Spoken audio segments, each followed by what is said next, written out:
জুলাই ২০২৪ স্বাধীন বাংলাদেশের ইতিহাসে সবচেয়ে রক্তাক্ত অধ্যায়গুলোর একটি।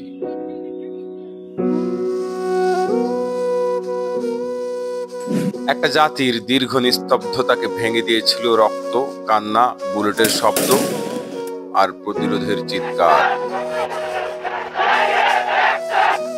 যার শুরুটা হয়েছিল সরকারি চাকরিতে কোটা সংস্কারের দাবি নিয়ে, কিন্তু শেষ হয় জুলাই বিপ্লব নামক এক রক্তাক্ত অধ্যায়ের মাধ্যমে, যা কেড়ে নেয় হাজারো প্রাণ।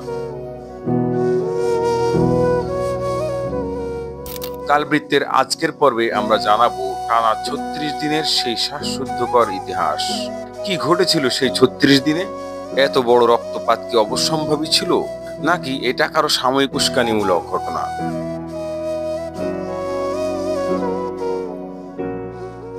শেখ হাসিনার দীর্ঘ ১৬ বছরের একনায়কতান্ত্রিক শাসনের অবসান ঘটে ৫ আগস্ট। সেদিন বিজয় উল্লাসে ছাত্র জনতা দখল করে নেয় সব রাষ্ট্রীয় স্থাপনা। বঙ্গভবন, জাতীয় সংসদ সহ সব রাষ্ট্রীয় ক্ষমতার প্রতীকগুলো হয়ে ওঠে হাস্যকর, অসহায়। আসুন প্রথমে জেনে নেওয়া যাক কেন ঘটেছিল এমন রক্তাক্ত ঘটনা। এ প্রশ্নের উত্তর খুঁজতে আমাদের অনেক পেছনে ফিরে যেতে হবে। সাল ১৯৭১। ৩০ লাখ শহীদের রক্তের বিনিময়ে বাংলাদেশ অর্জন করে বহুকাঙ্ক্ষিত স্বাধীনতা। কিন্তু স্বাধীনতার ৫০ বছর পরও এদেশের মানুষের স্বাধীনতার স্বপ্ন পূরণ হয়নি। রাষ্ট্রীয় সকল পর্যায়ে বৈষম্য ও দলীয়করণ এক সামষ্টিক অবিচারে পরিণত হয়েছে। এছাড়াও মৌলিক মানবাধিকারের সংকট, গ্রহণযোগ্য নির্বাচনহীনতা, রাষ্ট্রীয় প্রতিষ্ঠানগুলোকে সম্পূর্ণরূপে নিয়ন্ত্রণ, শিক্ষাঙ্গনগুলোতে সরকারি ছাত্র সংগঠনের অমানবিক নির্যাতন এবং মত প্রকাশের স্বাধীনতা হরণ সহ সবকিছু নিয়ে বাংলাদেশের মানুষের মনে গভীর ক্ষোভের সৃষ্টি হয়। দীর্ঘদিনের জমে থাকা এই ক্ষোভ জন্ম দেয় জুলাই অভ্যুত্থানের। বাংলাদেশ দক্ষিণ এশিয়ার মধ্যম আয়ের একটি দেশ। বেকারত্ব এদেশের প্রধান সমস্যা। প্রতি বছর প্রায় ৯ লাখ ছাত্রছাত্রী স্নাতক শেষ করে চাকরির বাজারে প্রবেশ করেন, কিন্তু চাকরির অনিশ্চয়তা, কম বেতন আর সামাজিক মর্যাদার কারণে এসব শিক্ষার্থীর কাছে সরকারি চাকরি হয়ে ওঠে সোনার হরিণ। আর ঠিক সেখানেই বাদ সাধে কোটা নামক এক বিশেষ ব্যবস্থা। যেখানে বেশি নাম্বার পেয়ে একজন শিক্ষার্থী চাকরি পায় না, সেখানে কম নাম্বার পেয়ে অন্য শিক্ষার্থী চাকরি পাচ্ছেন। এমন বৈষম্য দশকের পর দশক ধরে একটা দেশে চলতেও পারে না। ২০১৮ সালে ছাত্র আন্দোলনের চাপে কোটা ব্যবস্থা একবার সংস্কার করা হয়েছিল, কিন্তু ২০২৪ সালে হঠাৎ আদালতের রায়ে কোটা ব্যবস্থা পুনরায় ফিরিয়ে আনা হয়। এর প্রতিবাদে গর্জে ওঠে ঢাকা বিশ্ববিদ্যালয়, রুয়েট, চুয়েট সহ দেশের সব পাবলিক বিশ্ববিদ্যালয় ক্যাম্পাস। সারা দেশের ক্যাম্পাসগুলোতে শুরু হয় দাবি আদায়ের শান্তিপূর্ণ আন্দোলন। তার মাঝে তৎকালীন প্রধানমন্ত্রী শেখ হাসিনার একটি উপহাস গোটা আন্দোলনের মোড় ঘুরিয়ে দেয়। এই শব্দের ব্যবহার উত্তপ্ত আগুনে ঘি ঢালে।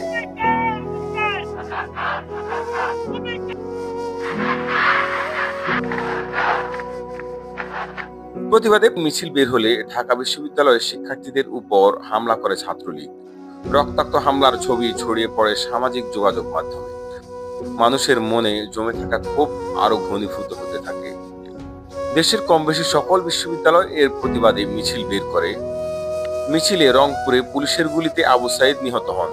মুহূর্তে খবর ছড়িয়ে পড়ে সারা দেশে। মিছিলের গর্জনে উত্তাল গোটা দেশ। ওই দিনই সরকার দেশের সকল শিক্ষা প্রতিষ্ঠান অনির্দিষ্টকালের জন্য বন্ধ ঘোষণা করে। সরকার ভেবেছিল হয়তো সবকিছু স্বাভাবিক হয়ে যাবে, কিন্তু ইতিহাস বলে আবু সাইদদের রক্ত বৃথা যায় না। আবু সাইদের বীরত্বপূর্ণ মৃত্যু কোটা সংস্কার আন্দোলনকে রূপ দেয় স্বৈরাচার পতনের আন্দোলনে। সরকারি বিশ্ববিদ্যালয় ক্যাম্পাস বন্ধ করে দেওয়ার পর আন্দোলনে কিছুটা ভাটা পড়ে। সবাই যখন ভেবেছিল বল সম্পূর্ণরূপে সরকারের কোর্টে, ঠিক তখনই সিলেবাসের বাইরে থেকে প্রশ্ন আসার মতো সামনে আসে বেসরকারি বিশ্ববিদ্যালয়গুলো। ইস্ট ওয়েস্ট, আইইউবিএটি, ব্র্যাক ও নর্দার্ন বিশ্ববিদ্যালয় সহ একযোগে সকল বিশ্ববিদ্যালয় গর্জে ওঠে। দ্বিতীয়বারের মতো প্রাণ ফিরে পায় আন্দোলন, যার জোয়ারে ভেসে যায় শেখ হাসিনার ১৬ বছরের সাজানো মসনদ। ২০ জুলাই ২০২৪, একদিনে ৭৫ জন মানুষ নিহত হন। তারপর থেকে মৃত্যুপুরীতে পরিণত হয় ২ কোটি মানুষের ঢাকা শহর। লাশের সারি যেন পরিসংখ্যান হতে থাকে। আপনজনের রক্ত আর লাশ মানুষকে দৃঢ় ও কঠিন করে তোলে। আন্দোলনকারীরা আরো দ্বিগুণ স্পৃহা নিয়ে মাঠে নামে। উপায়ন্ত না দেখে সরকার সারা দেশে ব্রডব্যান্ড ইন্টারনেট এমনকি মোবাইল নেটওয়ার্ক বন্ধ করে দেয়।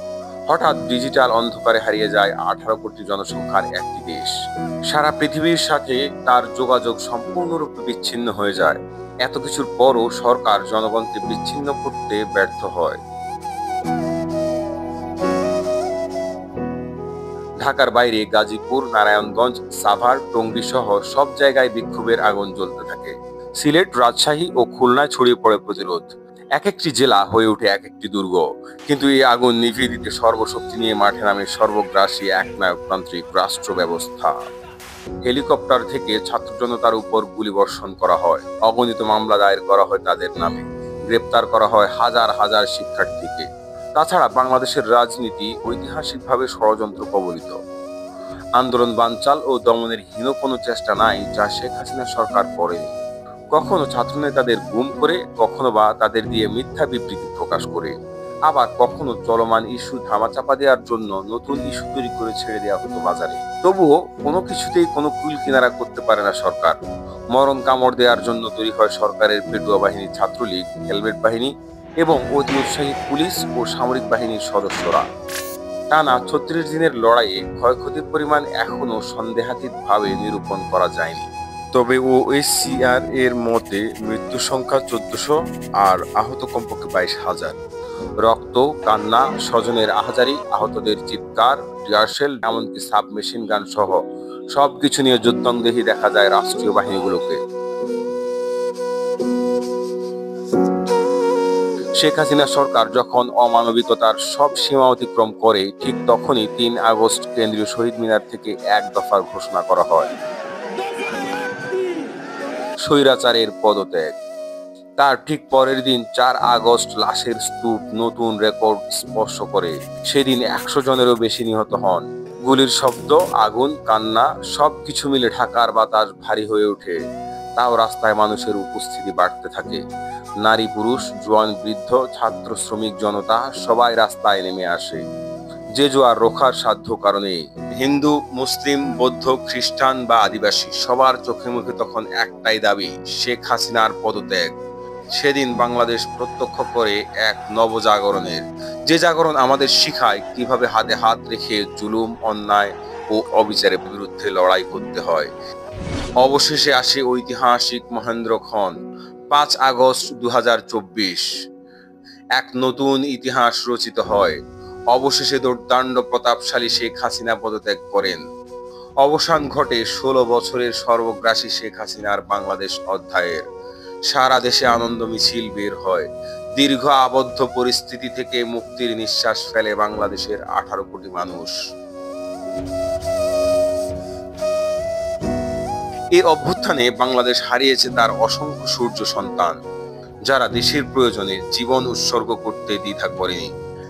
কিন্তু এত রক্ত আর এত ধ্বংসযজ্ঞের পর প্রশ্ন থেকেই যায়, জুলাই গণ অভ্যুত্থান কি সত্যি বাংলাদেশের মানুষের ভাগ্যের পরিবর্তন ঘটাতে পারবে, নাকি ৯০-এর মতো মুখ থুবড়ে পড়বে? আপনার কি মনে হয়? মন্তব্য কমেন্টে জানান। ভিডিওটি ভালো লাগলে লাইক বাটনে ক্লিক করুন, শেয়ার করুন এবং সাবস্ক্রাইব করে কাল বৃত্তের সাথেই থাকুন। দেখা হচ্ছে পরবর্তী কোনো পর্বে।